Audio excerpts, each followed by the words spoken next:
नवरात्रि का पहला दिन बहुत खास होता है। इस दिन पूजा जाती है मां शैलपुत्री की, मां दुर्गा का पहला रूप। लेकिन क्या आप जानते हैं कि उनकी पूजा क्यों की जाती है और उनका रहस्य क्या है? मां शैलपुत्री का अर्थ है पर्वत की पुत्री।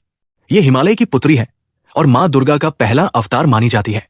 उनके दाहिने हाथ में त्रिशूल, बाएं हाथ में कमल है और वे अपने वाहन बैल पर विराजमान रहती है। पहले दिन उनकी पूजा से जीवन में स्थिरता, शक्ति और धैर्य की प्राप्ति होती है। मां शैलपुत्री का जन्म सती के रूप में हुआ था। सती भगवान शिव की पत्नी थी। एक दिन उनके पिता के अपमान पर सती ने अग्निकुंड में स्वयं को समर्पित कर दिया।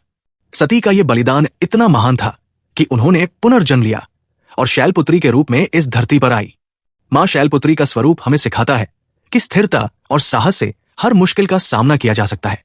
उनके हाथ में त्रिशूल बुराई पर विजय का प्रतीक है और कमल मानसिक शुद्धता और आध्यात्मिक जागरूकता का। उनकी पूजा से जीवन में मानसिक स्थिरता और सकारात्मक ऊर्जा आती है।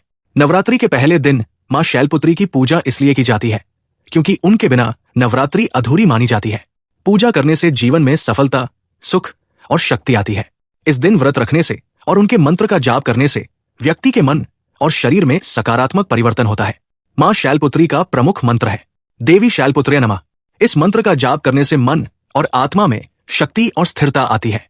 आप इसे दिन में 108 बार जप सकते हैं और नवरात्रि के पहले दिन विशेष रूप से इसका महत्व है। ये थी मां शैलपुत्री की कहानी और महत्व।